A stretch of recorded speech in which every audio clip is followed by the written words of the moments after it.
नमस्कार, स्वागत है आपका लाइव यूपी न्यूज़ की शो टॉक विद शो में। आज हम फिर एक बड़ी हस्ती के साथ आपसे बातचीत करने जा रहे हैं और ये बड़ी हस्ती है लखनऊ की, जो कि कैरियर काउंसलिंग में बच्चों को सलाह देते हैं कि आपको किस तरफ जाना है। अक्सर ये देखा जाता है कि माता पिता अपने बच्चों के कैरियर को लेके परेशान रहते हैं। यही नहीं, बहुत से ऐसी दुविधाएं होती हैं, कन्फ्यूज़न होता है, जिससे बच्चों के भविष्य को लेकर के काफ़ी दिक्कतें आती हैं। यहाँ पर हमारे साथ आज जो मेहमान आए हैं, पहले हम उनका आपके सामने परिचय करा देते हैं। आप आशुतोष गुप्ता जी हैं, जो कि लखनऊ के कैरियर काउंसलर हैं, मोटिवेशनल स्पीकर हैं, इसके अलावा कैरियर एप्टीट्यूड टेस्ट के ट्रेनर भी हैं। अब हम बहुत सी बातों पर बात करेंगे। हर परिवार में बच्चा जब 15 वर्ष की अवस्था में आता है तो उसके माता पिता की और उसकी खुद की भी ये परेशानी होती है कि वो किस कैरियर में जाए, क्या चुने, क्या पढ़े, कहाँ पर जाए। फिलहाल हम शुरुआत करते हैं अपने आए हुए मेहमान से बातचीत के लिए। सबसे पहले आपका लाइव यूपी न्यूज़ 24 में स्वागत है आशुतोष जी। नमस्कार आशुतोष जी, एक सबसे बड़ी बात की जो कैरियर काउंसलिंग को लेकर के जो आज माता पिता हैं, अगर हम उस बातों पर करें तो उनमें काफ़ी चिंताएं होती हैं कि हम किस तरफ कैरियर में जाएंगे। और बच्चे जो हैं वो भी कभी कभी इतना कन्फ्यूज़न क्रिएट होता है कि माँ बाप और बच्चे दोनों नहीं समझ पाते हैं कि हमें कैरियर काउंसलिंग में जाना किधर है।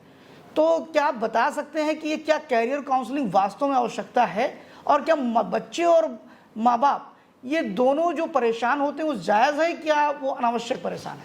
नहीं सर, इसमें दो चीज़ें हैं जी। एक तो आपको याद होगा कि जब हम लोग पढ़ाई कर रहे थे जी तो 10-12 तरीके के करियर्स हुआ करते थे जी। और उस समय की जो थॉट प्रोसेस थी हमारे दिमाग में और अब के बच्चों की थॉट प्रोसेस है, उसमें ज़मीन आसमान का अंतर आ गया है। बिल्कुल। तो बच्चों में और माँ बाप के बीच में एक जो जिसको आप कह सकते हैं कि जनरेशन गैप वाली स्थिति है, उससे एक बहुत बड़ी प्रॉब्लम क्रिएट होती है। जी। माँ बाप को कई बार लगता है कि जो हम नहीं कर पाए वो हमारा बच्चा कर ले। बिल्कुल, होते ही एग्जैक्टली होता भी यही है। माँ बाप को कई बार लगता है कि हमारा बच्चा कहीं समाज में पीछे ना रह जाए। जी जी। और माँ बाप के दिमाग में जो 4, 5, 7, 10 करियर्स रहते हैं, माँ बाप सोचते हैं कि मेरा बच्चा इस तरफ ही चला जाए।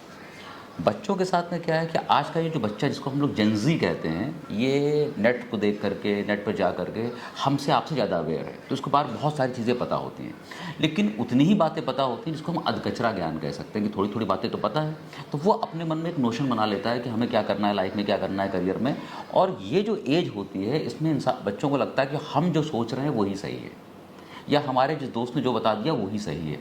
तो उन सारी चीज़ों को लेकर के बहुत सारा कन्फ्यूज़न होता है। हाँ, एक चीज़ ये भी देखने में आया है कि बच्चे अपने, जैसे मैंने एक बच्चे से पूछा कि ये तो तुम क्या कर रहे हो, तो उसने कहा मैंने CS लिया है। मैंने कहा CS का मतलब क्या? तो उसने कहा कंप्यूटर साइंस।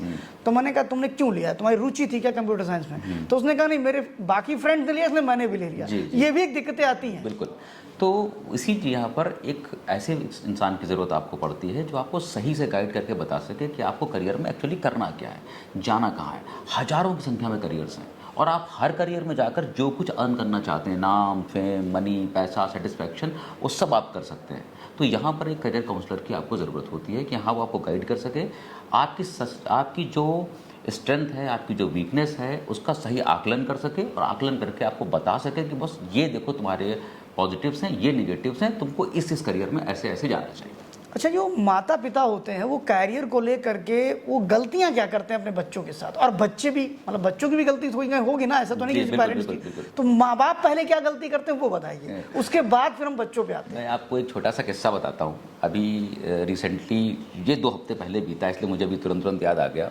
मेरे पास डेली 25-30 लोग आते हैं अपने पास करियर के गाइडेंस के लिए। कुछ छोटी उम्र के लोग होते हैं, 9-10 के बच्चे होते हैं। कुछ पेरेंट्स इतने ज़्यादा परेशान होते हैं कि वो 6th-7th के बच्चे को भी लेके आ जाते हैं। अच्छा। एक बार मेरे पास एक पेरेंट जो है अपने बच्चे को लेके आ गया, जो 3rd क्लास में था, कि अभी से बताइए मैं इसको क्या कर रहा हूँ। मैंने हाथ जोड़ दिया, उसे खेलने दो भाई पार्क में, जो वो कर रहा है उसे करने दो, अभी मेरे पास बताओ, मेरे पास 9th में लेके आना है इसको। मतलब एक तरह से हद हो गई है, हद हो गई बच्चों पे प्रेशर बनाने की। तो माँ बाप के बहुत सारी गलतियाँ करते हैं। पहली चीज़ तो माँ बाप के दिमाग में एक डर है कि कहीं मेरा बच्चा पीछे ना रह जाए, कहीं मेरा बच्चा पीछे ना रह जाए। इसीलिए आप देखिए कि बहुत सारे माँ बाप अपने बच्चों को बहुत कुछ करवा रहे हैं। मतलब वो पढ़ाई भी करवा डाल दे रहे हैं, वो अपने बच्चे को कराटे की क्लास में भी डाल देंगे, वो अपने बच्चे को स्विमिंग की क्लास में भी डाल देंगे। उस बच्चे को बिल्कुल समय ही नहीं देते कि वो अपने आप को समय दे के सोच सके कि मुझे क्या करना है लाइफ में। वो हर तरफ एक रोबोट की तरह काम करता रहता। दूसरी चीज़ क्या, मैं आपको किस्सा सुनाने जा रहा था कि अभी क्या हुआ कि 1-2 हफ्ते पहले मेरे पास एक सज्जन आया अपने बेटे को लेके। तो मुझे देखा उन्होंने और मैं उनसे मिला, उनसे बातचीत हुई, तो मुझे लगा ये मुझे कुछ पहचाने से लग रहे हैं। तो मैंने कहा सर क्या मेरी इससे पहले आपसे मुलाकात हुई कभी? तो वो पहले तो हिचकिचाए, फिर हिचकिचा के बोले कि हाँ सर मैं आपके पास 4 साल पहले आया था। तो फिर मैंने फिर ध्यान दिया उनके ऊपर, तो मुझे ध्यान आया कि हाँ मैं इनसे 4 साल पहले मिल चुका हूँ। तो वो उस समय मेजर थे, अभी जब मुझे मिले तो वो लेफ्टिनेंट कर्नल हो चुके थे। तो उस समय जब वो मेरे पास आए थे तो उनका बेटा एसएसबी देने जा रहा था। तो एसएसबी में क्या होता है कि आपने अगर डिफेंस का कोई भी रिटन एग्ज़ाम क्लियर कर लिया है तो आपको 5 दिन के लिए आर्मी के कैंप में जाकर रहना पड़ता है। बहुत डिफरेंट टाइप के वो टेस्ट आपके करते हैं और वो बिना बताए बहुत सारे टेस्ट कर लेते हैं। आपको डिफरेंट टास्क देते हैं जिसकी बेसिस पे जज कर लेते हैं कि आप आने लायक हैं या आप आने लायक नहीं हैं। तो मुझसे बोले कि मैं आया था आपके पास, तब ये एसएसबी की तैयारी कर रहा था और आपने मुझे उस दिन ही बता दिया था कि इसका एसएसबी में नहीं होगा।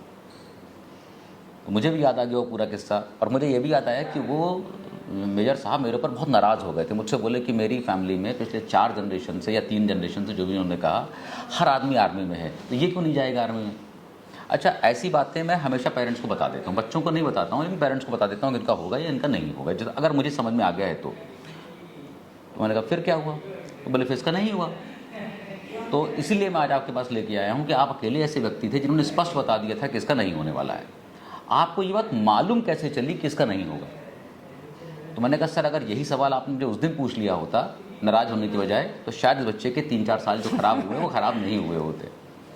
तो बोले कि अच्छा बताइए कैसे मालूम चला था आपको? तो मैंने कहा जब मैं इससे बात कर रहा था, इसकी पर्सनालिटी को एनालाइज कर रहा था तो मुझे ये मालूम चला कि इसका जो वैल्यू सिस्टम है वो थोड़ा सा डिफरेंट है। इसका वैल्यू सिस्टम ये है कि जब इसको ऑर्डर दिया जाता है तो उसको बुरा लगने लगता है, अंदर से ख़राब फील होने लगता है। और डिफेंस फोर्सेज में सब कुछ चलता है ऑर्डर की बेसिस पे कि ऊपर से जो ऑर्डर आया है you have to follow it. अगर आपको ऑर्डर पे बुरा लग रहा है तो फिर आप डिफेंस फोर्सेज में नहीं आ सकते। और ये बात मुझको आधे 1 घंटे के डिस्कशन में समझ में आ जा रही है। तो वो जो आर्मी का एक्सपर्ट बैठा होगा, साइकोलॉजिस्ट बैठा होगा, उसको डेफिनेटली समझ में आ जाएगी, तो ये सिलेक्ट नहीं होगा। तो फिर उन्होंने मुझसे पूछा कि इसका क्या करना चाहिए इसको लाइफ में। मैंने कहा देखिए अगर आपका सिलेक्शन एक जगह नहीं हो रहा है इसका मतलब ये नहीं है कि आप अच्छे हैं या आप बुरे हैं, इसका मतलब आप किसी और चीज़ के लिए बने।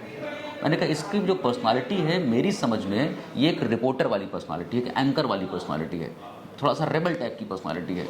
तो मुझे इसके अंदर एक विनोद दुआ जैसा इंसान नज़र आता है, तो आप इसको जो है इसकी तैयारी कराइए। तो ये पहला पहलू हो गया करियर काउंसलिंग का कि समझ में आ रहा कि करना क्या चाहिए।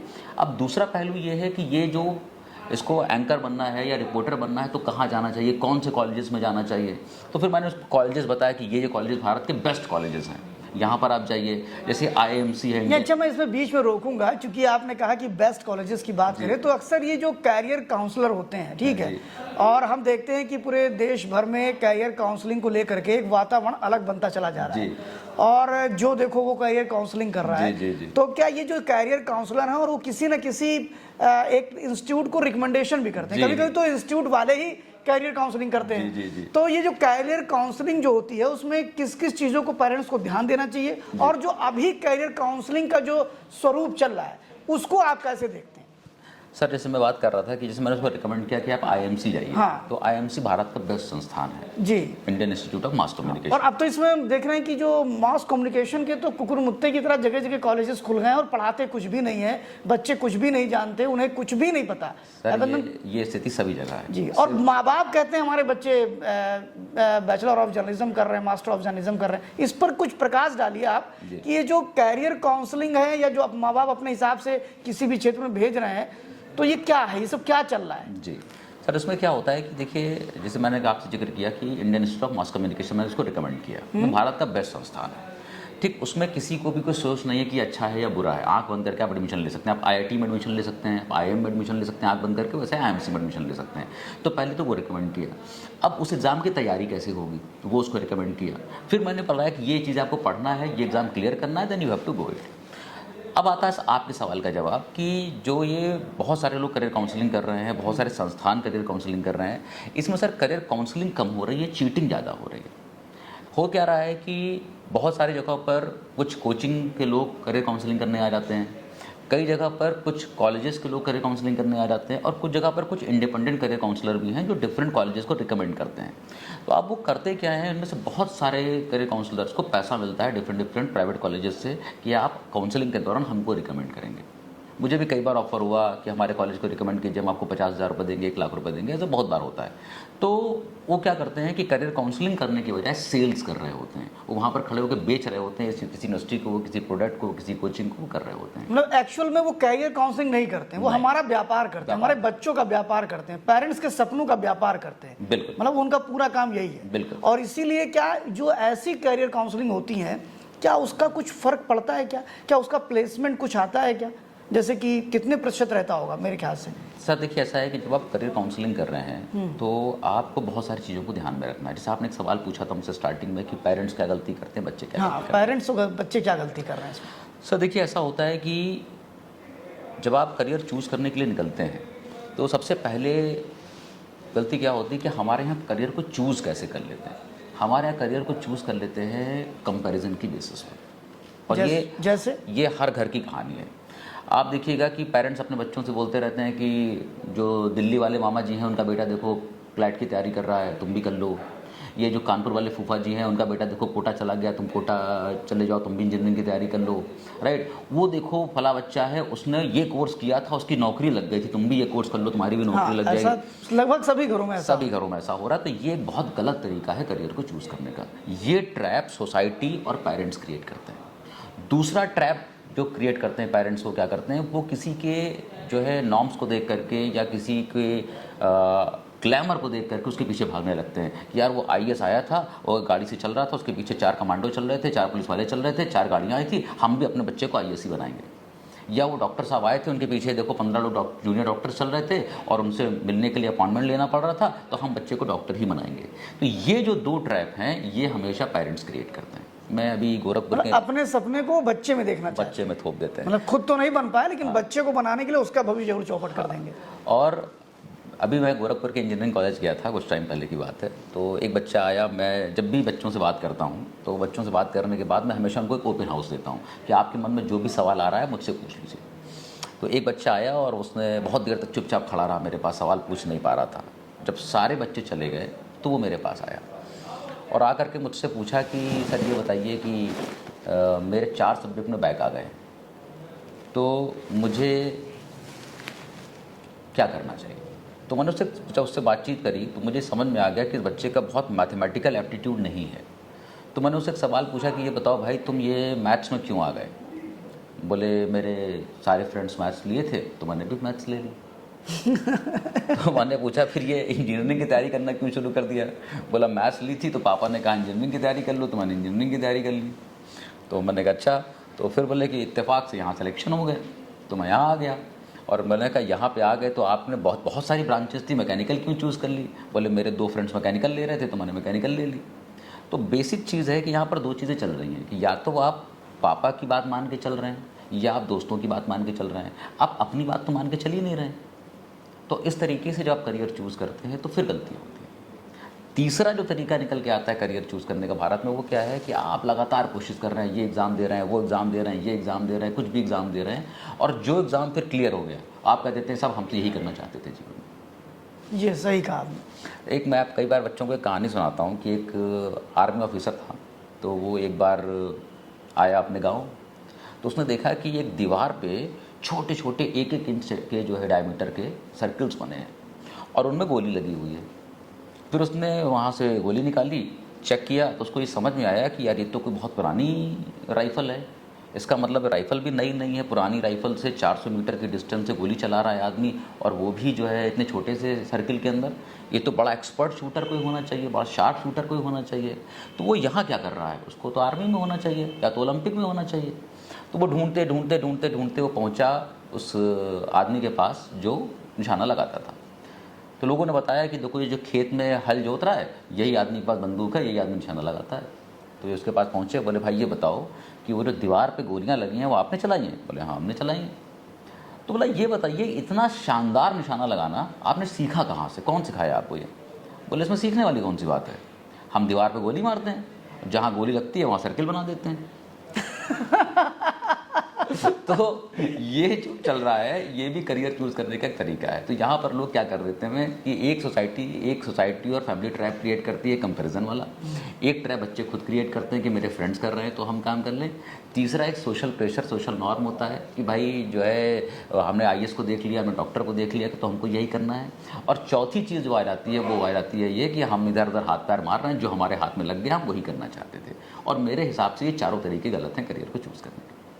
तो जैसा अभी कैरियर काउंसलिंग को लेकर के जो पूरा वातावरण बनता चला जा रहा है, पूरे देश भर में लोग आते हैं और जो मास में मतलब कि किसी कॉलेज में जाते हैं और ख़ासतौर पर छोटे शहरों में, ट्री टायर शहरों में जब जाते हैं, जो आसपास लखनऊ के 150 किलोमीटर के सराउंडिंग में जो कॉलेजेस हैं वो कराते हैं, तो उसमें तो 1000 बच्चे एक साथ बैठते हैं। और आशुतोष जी उसमें कैरियर काउंसलर कभी कोई बड़े समाचार पत्र के लोग कराते हैं, कभी कोई इंस्टीट्यूट कराता है जी। क्या उसमें उनका वो जो बच्चे हैं उनका कोई कुछ कल्याण होता होगा? जैसे 1000 बच्चों को अगर कोई कैरियर काउंसलर चला भी गया और क्या वो अपनी बातों को रख पाते हैं या वो उनकी बातों को समझ पाते हैं या उससे उनका कोई कैरियर बनता है? नहीं सर, इसमें दो बातें हैं। इसको पूरी तरीके से खारिज नहीं किया जा सकता। जैसे कि मैं अगर ये बताऊं कि जितने भी लोग बैठे हैं, 1000 लोग बैठे हैं, मैं सबसे बोलूं कि आप सब लोगों को विटामिन डी खाना चाहिए, उससे आपकी हड्डियां मजबूत रहेंगी, तो it is applicable on each and every person, सबके ऊपर एप्लीकेबल है। अगर मैं ये बता दूं कि आपको आँख की प्रॉब्लम हो रही है तो आपको विटामिन ए खाना चाहिए, राइट। आपको दिन भर में डेली 3.5 लीटर पानी पीना चाहिए। तो बिल्कुल वैसे ही करियर के बारे में भी कि कुछ जनरल बातें आप बता सकते हैं कि भाई देखो ऐसा ऐसा करना चाहिए, ये सोच के काम करना चाहिए, ये सोच के काम नहीं करना चाहिए। तो ये डिस्कशन तो आप कर सकते हैं। लेकिन एक होता है कि जब आप डॉक्टर के पास जाते हैं तो वो बताता है कि आपकी सारी बीमारियों का एनालिसिस करने के बाद आपको बताता है कि आपको ये दवा खानी है, ये नहीं खानी है, ये ज़्यादा हो गया, ये कम हो गया।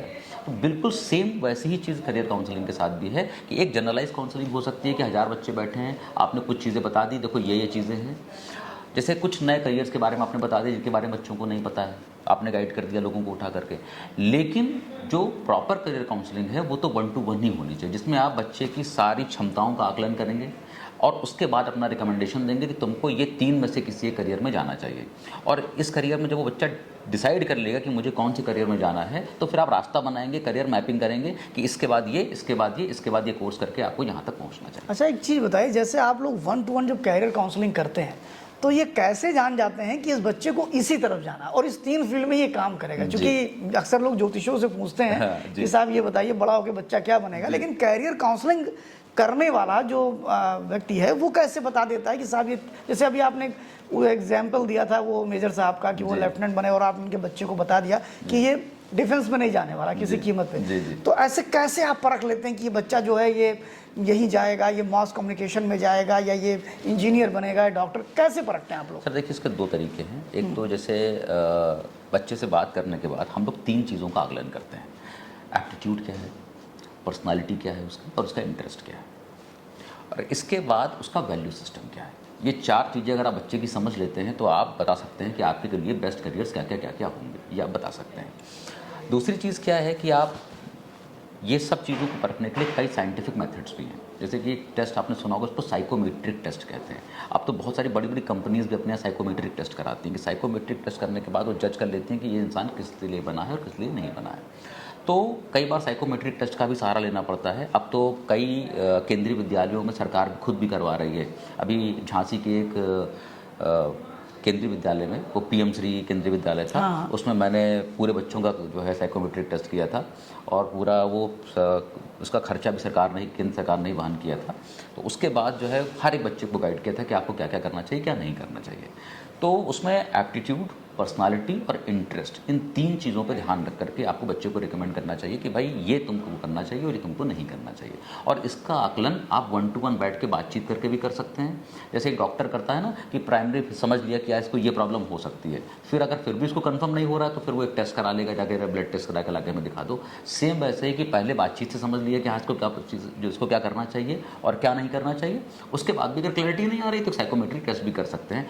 और भी कुछ तरह के टूल्स हैं, लेकिन अभी जैसे एक DMIT करके टेस्ट होता है, लेकिन अभी मैं उसको पूरी तरीके से सही या हाँ या ना कहने की कंडीशन में नहीं हूँ, उस पर मैं रिसर्च कर रहा हूँ, तो मैं बताऊँगा कि वो करने लायक है या नहीं। लेकिन ज़्यादातर कंडीशंस में आधे घंटा बात करके समझ में आ जाता है कि क्या करना चाहिए और क्या नहीं करना चाहिए। अच्छा, हम लोगों ने इतनी बातें कैरियर को लेकर के की हैं, जैसा कि अभी आपने भी कहा कि जब हम लोग पढ़ते थे तो कैरियर के कुछ चुनिंदा कैरियर ही होते थे कि भाई ये बनना है, ये बनना है, वो बनना है। लेकिन आज आपने कहा कि ऐसे 15,000 से ज़्यादा, आप मतलब हज़ारों में आपने बताया कि कैरियर अपॉर्चुनिटीज़ है। तो एक बार हमारे दर्शकों को आप बताएंगे कि उनके बच्चों के लिए, या जो पेरेंट्स हमें देख रहे हैं या जो बच्चे हमें देख रहे हैं, नौजवान, वो 15,000 में कुछ ही ऐसे बताइए थोड़े बहुत कि कहाँ का है। क्योंकि पहले तो एक माइंड सेट हम लोगों का था ना कि मतलब गवर्नमेंट जॉब ही करना है या यहीं पर जाना है, वहाँ पर जाना है। तो अभी एक माइंड सेट क्या चेंज हुआ, और वो कौन कौन से क्षेत्र हैं जिनको हम नहीं जानते, और वहाँ भी अपॉर्चुनिटीज़ हैं, लोग खूब नौकरी कर रहे हैं और एक अच्छी सैलरी के साथ, सम्मान के साथ जी रहे हैं। सर देखिए, हम लोग जब पढ़ाई कर रहे थे, आपने बहुत अच्छी बात करी, तो हम लोग 7-8 तरह के करियर जानते थे।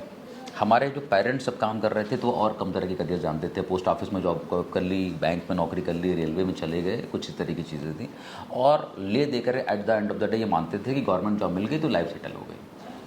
अभी आपने एक चीज़ और देखी होगी कि बहुत सारे लोग जो गवर्नमेंट जॉब्स करते रहे 15 साल 20 साल तक, वो भी मेरे पास आते हैं, मुझसे बोलते हैं कि 20 साल हमने काम कर लिया, मेरा काम करने का मन नहीं लग रहा है, मैं इसको छोड़ देना चाहता हूँ, मैं ऊब गया हूँ यहाँ से। इसके लिए एक नया टर्म है मिड लाइफ क्राइसिस।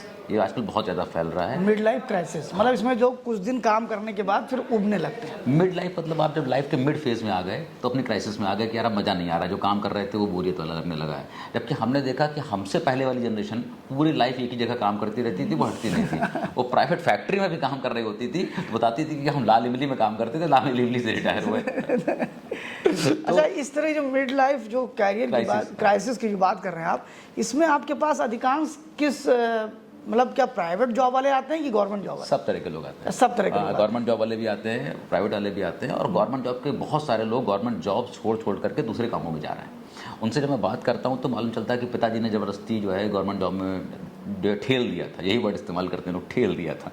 अभी मैं बताऊँ आपको, ये 3-4 दिन पहले का किस्सा है। एक बंदा है, यहीं शक्ति भवन में काम करता है, तो इंजीनियर है, असिस्टेंट इंजीनियर। उससे पहले वो बंदा नेवी में था, एक्स नेवी है। तो मैंने उससे पूछा कि भाई तुम यहाँ से निकल के यहाँ क्यों आ गए नेवी से निकलने के बाद? तो बोला कि नहीं, मैं जो है अपना बिजनेस करना चाहता था और सोलर का काम मैंने स्टार्ट किया था, लेकिन मेरे पिताजी ने मुझे प्रेशराइज़ किया कि लोगों के मन में ये धारणा है कि अगर आप बिजनेस कर रहे हैं इसका मतलब करने के लिए आपके पास कुछ नहीं है। आदमी सबसे पहले गवर्नमेंट जॉब की तरफ जाता है, उसके बाद जो है वो प्राइवेट जॉब की तरफ जाता है। जब प्राइवेट जॉब भी अच्छी नहीं मिलती तो आदमी बिजनेस करता है, और उस सिचुएशन में तुम्हारी शादी होना मुश्किल हो जाएगा। इसलिए मैंने गवर्नमेंट जॉब के बहुत सारे फॉर्म भरे और यहाँ हो गया तो मैं आकर के शक्ति भवन में बैठ गया। तो जो है यही सारी चीज़ें हैं जो लोगों को करियर की तरफ ले जाती हैं। तो गवर्नमेंट जॉब्स अब ठीक है कि पूरे इंडिया में देखें तो कितनी गवर्नमेंट जॉब्स होंगी? अगर पूरे भारत को हम जॉब्स देना चाहें तो कितने लोगों को गवर्नमेंट जॉब्स हम दे सकते हैं? पॉसिबल नहीं है। प्राइवेट जॉब्स, बिजनेस, एंटरप्रेन्योरशिप, बहुत कुछ है करने के लिए अगर आप करना चाहते हैं। मेरी समझ में इतने साल देखने के बाद मुझे दिखाई पड़ता है कि वही आदमी बेरोजगार है जिसने या तो अपने स्किल्स को डेवलप नहीं किया या जो करना नहीं चाहता। बाकी सबके पास बहुत कुछ करने के लिए है। आपका जहाँ तक सवाल है कि ऐसे कौन सी फील्ड्स हैं जहाँ पे बहुत कुछ है करने के लिए, मैं देख रहा हूँ कि थाउजेंड्स ऑफ फील्ड अभी निकल करके आ गई नई नई, जहाँ पर बहुत पैसा है, गवर्नमेंट जॉब से ज़्यादा पैसा है अगर आप ईमानदारी से काम करना चाहें तो। 1-2 शब्द में 3-4 चीज़ आपको बताता हूँ। अभी मैं 1 हफ्ता पहले की बात है, लखनऊ के सबसे प्रतिष्ठित स्कूलों में से एक स्कूल में खड़ा था। एवरी वीक मुझे कोई ना कोई स्कूल इन्वाइट कर लेता है, तो मैं खड़ा था वहाँ पर। तो मैंने बच्चों से एक सवाल पूछा कि ये बताओ, आपको पता है एक्चुरियल साइंसेस क्या होता है? तो किसी को नहीं पता। फिर मैंने पूछा, ये बताया डेटा साइंस क्या होता है? तो 1-2 हाथ खड़े हुए। तो मैंने पूछा कि डेटा साइंस के बेस्ट कोर्सेज भारत में कहाँ कहाँ पर हो रहे हैं? तो किसी को नहीं पता। फिर मैंने पूछा, ये बताओ वीएफएक्स के कोर्सेज कहाँ होते हैं भारत में? तो किसी को नहीं पता। अब आप ये सोचिए कि ये बात ना तो बच्चों को पता है, ना तो पेरेंट्स को पता है, और ऐसे में पेरेंट दावा करता है कि हमको सब पता है, हमने अपने बच्चे का फ्यूचर डिसाइड कर लिया है, हम बता रहे हैं तुम्हें क्या करना है। गलती। बच्चा तो अपने नशे में है ही कि उसको पता है कि हमें क्या करना है लाइफ में। वो जो इस एज का नशा होता है कि नहीं हम सब कुछ जानते हैं, 16-17-18 साल की एज वाला, वो तो उसमें है ही। तो मैं इसीलिए हर बार बच्चे की गलती कम मानता हूँ, पेरेंट्स की ज़्यादा मानता हूँ। अब सोचिए सर, इस समय जितनी फिल्में आ रही हैं, एग्जाम्पल आपको मैं देता हूँ, जितनी फिल्में आ रही हैं, बड़ी बड़ी फिल्में, सब में वीएफएक्स यूज़ हो रहा है। ऐसी कोई बड़ी फिल्म नहीं जिसमें VFX ना यूज़ हो रहा हो, सही कहा आपने। है ना। बड़े बड़े सीरियल जितने टीवी पे आ रहे हैं सब में VFX यूज़ हो रहा है। कुछ लोग बैठ करके उनको VFX को डिज़ाइन करते होंगे उनके लिए, और उनको करोड़ों में पेमेंट हो रहा है, लेकिन लोगों को पता नहीं है। एक्चुअरियल साइंसेज में जितनी डिमांड है लोगों की, उससे कम सप्लाई है भारत के अंदर। ये एक्चुअल साइंस है क्या? एक्चुअल साइंस है क्या, ये बड़ा अच्छा सवाल है। इस पे एक दिन हम लोग डिटेल में बात कर सकते हैं। किसी दिन अगर मौका मिलेगा तो हम लोग बात करेंगे ऑफ बीट करियर्स के बारे में। ऐसे कौन कौन से करियर्स हैं जिनके बारे में लोग जानते ही नहीं हैं और दे आर वेरी गुड। तो उस दिन मैं एक प्रेजेंटेशन भी आपको, जिससे मेरे लिए डिस्कशन करना आसान हो जाए। सर ऐसा होता है कि आपने भी कोई ना कोई पॉलिसी ली होगी, LIC की या हेल्थ इंश्योरेंस की, सभी लोग लेते हैं आजकल, everybody is taking the policy. तो वो इंसान जो बैठ करके पॉलिसी डिज़ाइन करता है कि आपसे 15,000 महीने लेने हैं कि 12,000 महीने लेने हैं, उसकी बेसिस पे हमें क्या क्या सुविधाएं आपको देनी है जिससे कंपनी को नुकसान ना हो, पर्सन का नुकसान ना हो, तो वो इंसान जो इसको डिज़ाइन करता है बैठ के, उसको बोलते हैं एक्चुअरी, और उसकी साइंस को बोलते हैं एक्चुरियल साइंसेस।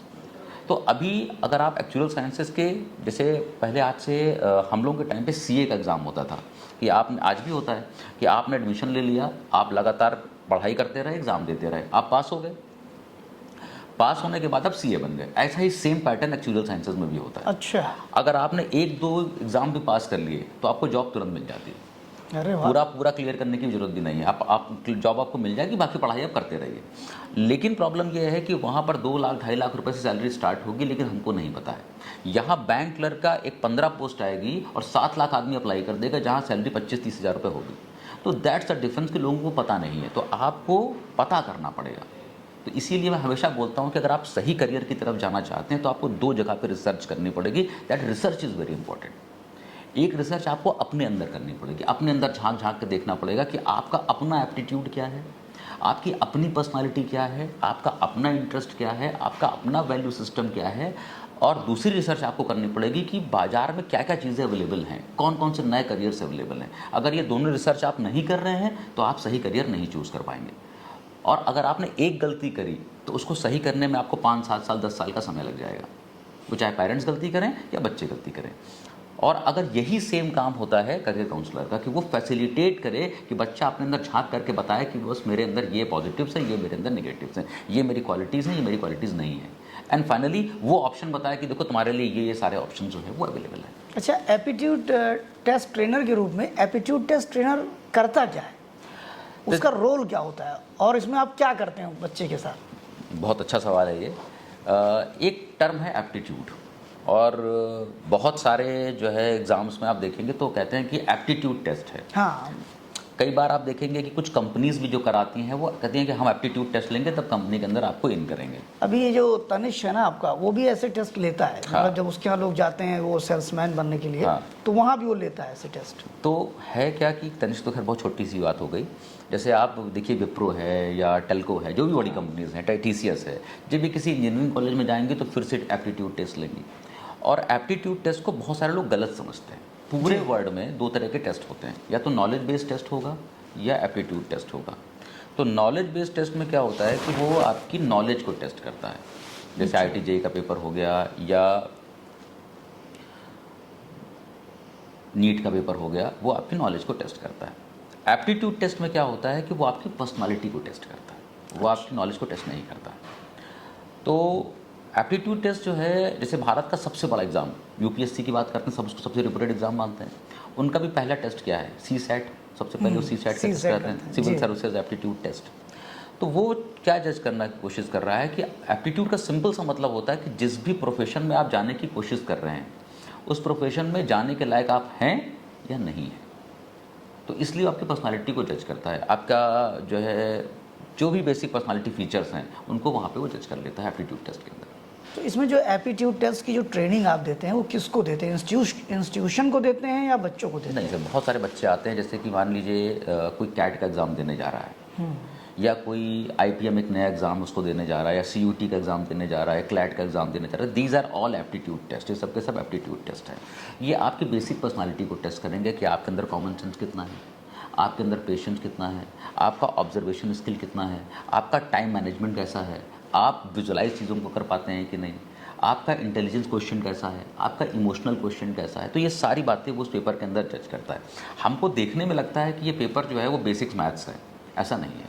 कि यह बेसिक इंग्लिश, ऐसा नहीं है। वो इसके सहारे ये चीज़ जज करने की कोशिश कर रहा है कि आपकी पर्सनालिटी के पार्ट्स क्या क्या हैं। दूसरी चीज़ क्या है कि जैसे जैसे आप बड़े एग्जाम्स की तरफ जाते जाएंगे, एप्टीट्यूड टफ होता चला जाएगा। भाई जो एक्सपेक्टेशन आपके एक आईएएस से है वो एक्सपेक्टेशन आपके क्लर्क से नहीं है।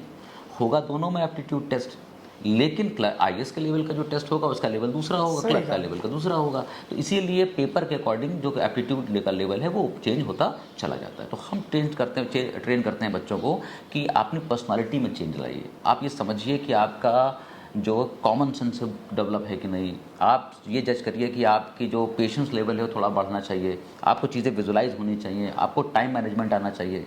वर्क अगर प्रेशर में है तो कैसे